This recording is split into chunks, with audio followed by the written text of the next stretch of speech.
Gravestone Doji candlestick pattern ammoo candlestick patternii duraan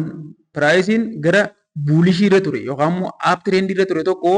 aap tirendii san xumuruu isaatii fi piraayisiin kana booda beerishii ta'uusaa yookaan immoo gara gadiitti gad deebi'uu fi tirendii daawun tirendii qabachuusaa kan nutti agarsiisu tahee qaama olmost qaama yookaan immoo bojii kan qabnee fi wiikiin gara gubbaa dheeraa ta'e kan argamuun isa akkasiitiin immoo kaandilstik paaternii kanaan giraavenistoon doojii jennee kan lafa kaa'uu dandeenyu ta'a jechuudha. Fakkeenyaaf immoo piraayisiin haala kanaan gara olitti deemaa ture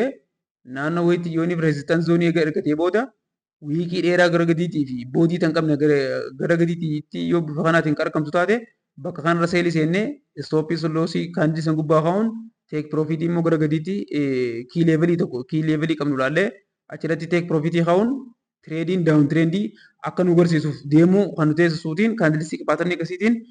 giraavenistoon doojii jennee lafa kaa'uu kan dandeenyu ta'a jechuudha. Fakkeenyaaf yoo ilaalu ta'eef ammoo fakkeenyaaf piraayisiin alas maal godhee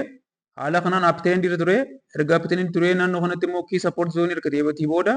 dhufeeti bakka kanatti wiikii gara olii dheeraa ka ta'ee fi olmost boodii kaandilii hin qabne kana uumuudhaan bakka kanatti maal nu uume giraavenistoon doojii nu uume jechuudha. Kanaafuu kaandilii kana irratti maal jenna seel poozishina seennee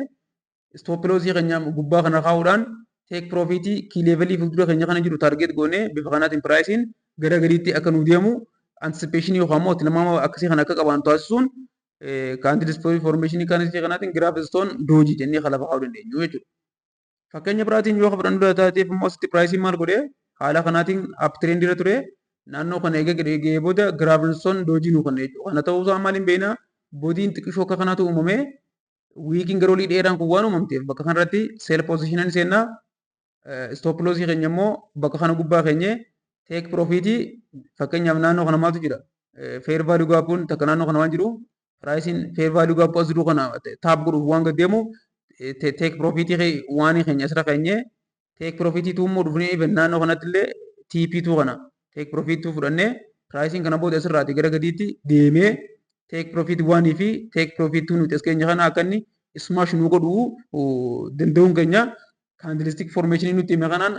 giraavenistoon doojii jennee lafa kaa'u.